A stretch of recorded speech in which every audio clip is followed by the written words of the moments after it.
પ્લેનની કઈ સીટ સૌથી વધારે સલામત હોય છે? આ પ્રશ્ન તમને ઘણી બધી વખત થયો હશે. પ્લેનની ટિકિટ બુક કરાવતી વખતે જ્યારે ચોઈસ મળે ત્યારે પણ તમે વિચારતા હશો કે આમાંથી કઈ સીટ સૌથી વધારે સેફ હશે. હવે સેફટીને લઈને ઇન્ટરનેશનલી ઘણા બધા રિસર્ચ થયા છે અને એમાં સાયન્ટિફિક બેસિસના આધારે કેટલાક તારણો આપવામાં આવ્યા છે.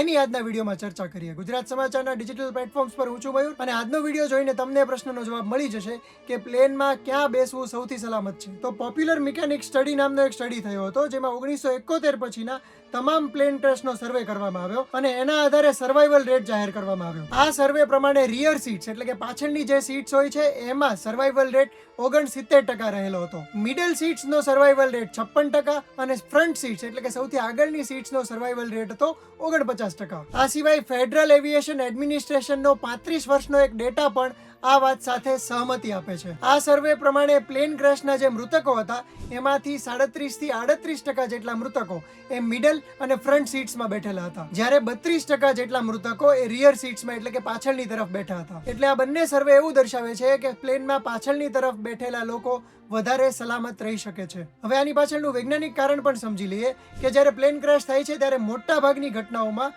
ફ્રન્ટનો ભાગ છે એટલે કે નોઝનો જે ભાગ છે એ સૌથી પહેલા સંપર્કમાં આવતો હોય છે અને જે રિયર સેક્શન છે એટલે કે પ્લેનનો જે પાછળનો ભાગ છે એ લાસ્ટમાં હિટ થતો હોય છે. આ સિવાય મોટા ભાગના પ્લેનમાં પાછળના ભાગે ઓછું ફ્યુઅલ સ્ટોર કરવામાં આવતું હોય છે. હવે એક બીજું તારણ પણ જાણવા જેવું છે.